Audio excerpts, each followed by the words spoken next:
No, as the days went by, I was falling into depression. I decided to leave the house for a while just to get the change of scenery and probably think or get inspiration on how to solve my money problems rather than staying home, continuously wallowing in self pity. I walked into a shopping mall. While there, I bumped into an old friend. I was so excited to see him, and I did not hide the fact. But the feeling was not mutual. I could tell by his cold response and body language when I called out to him in surprise and excitement.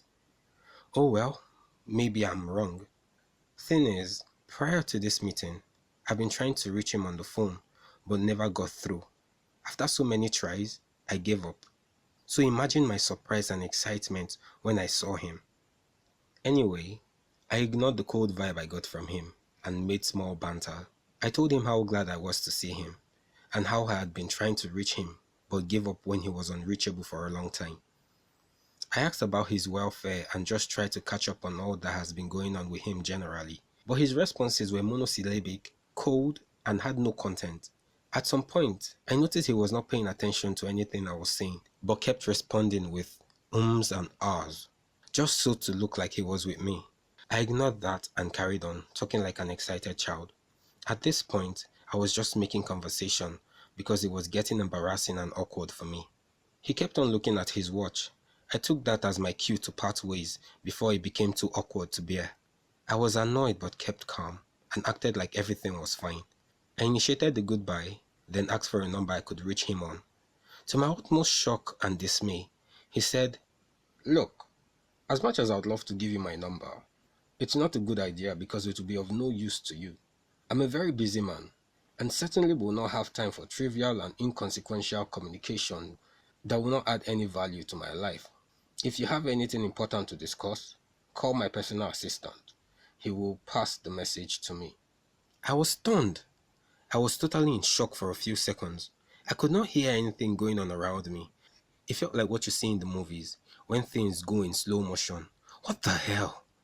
Let me give you a backstory. Ayomide and I were friends from way back. My friend's name is Ayomide. I knew him right from secondary school days. We were like blood brothers, very close and had each other's back. We did everything together and even went to the same university. He was 3 years ahead of me, but that did not affect our closeness. We looked out for each other, helped each other out financially when we needed to. People thought we were brothers.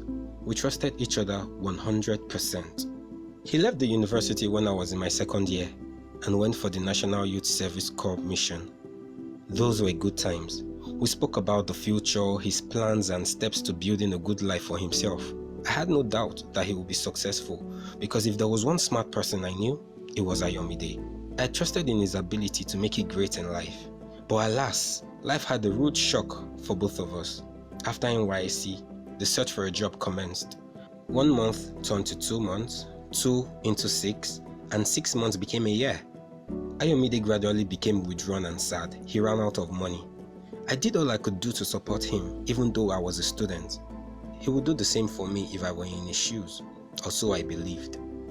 One fateful day, I was scrolling through contacts on my phone, looking for who to talk to. I do this when I'm bored.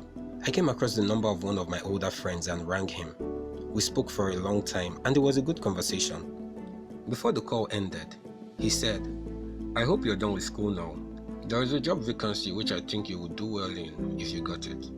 As a matter of fact, it is yours if you want it." I told him I wasn't done yet. I asked about the job. He told me it was a role in one of the top tech companies around, good salary and benefits. It will require a lot of traveling, which will give you good networking opportunities. He said he would have left his present job for this opening, but they needed someone younger for the role. The opportunity sounded so good to miss, even though I was still in school and could not take the job. I did not want to miss this opportunity. That's when my mind went to Ayomide. This would be a welcome break for him. So I told my friend again that I was still in school, but I knew someone who is very qualified for the role. I told him about Ayomide and how bright he is. He was reluctant to put Ayomide forward for the job, being that he did not know him personally. But I convinced him to give it a try. He eventually agreed, but asked why I pushed so hard for this so-called friend, being that it's been a while he had seen such act of kindness. I explained to him how I and Ayomide used to look out for each other and how life has dealt him a hard hand. He said okay and asked that Ayomide send his resume to him and I should ask him to call to follow up. As we expected, Ayomide got the job. We were both happy and excited. The money started coming in, things turned around for good as expected. But with the money came the distance between Ayomide and I. I thought nothing of it at first, because I knew his job was quite demanding. He was hardly around, he moved from one country to another. After a while, I noticed that when I called, he sounded like I was a bother. The communication was one-sided, with me always initiating the call and getting a cold response. After a while, he stopped taking my calls, and I did not hear from him either. I too got tired and stopped calling. At this point, I was in my final year in the university, a crucial period of my life. But life decided to throw me a bad curve when I needed all the break I could get. Now, back to where I was. Ayomide's behavior towards me at the mall that day was shocking to say the least. When I recovered from the shock, I said, "Ayomide, it's me, your brother." Oh. He then turned to me and said, "Look, John, I appreciate all you've done for me. But you and I are different people now. We have different ideologies and share almost nothing in common. I would advise that you focus on finishing school. If you have not finished, then try to get a better life for yourself. In life, we need to be able to bring something to the table in our relationships with people, be it friends or family. As it stands, what can you say you can really do to add value to my life? There is no point in wasting time in a friendship that will not yield any benefit." I felt like I was stabbed many times. I couldn't respond to him because I felt dead on the inside. After saying this, he walked away.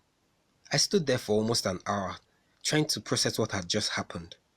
I used to believe that the world is round, and the good you do for others will always bring back good to you.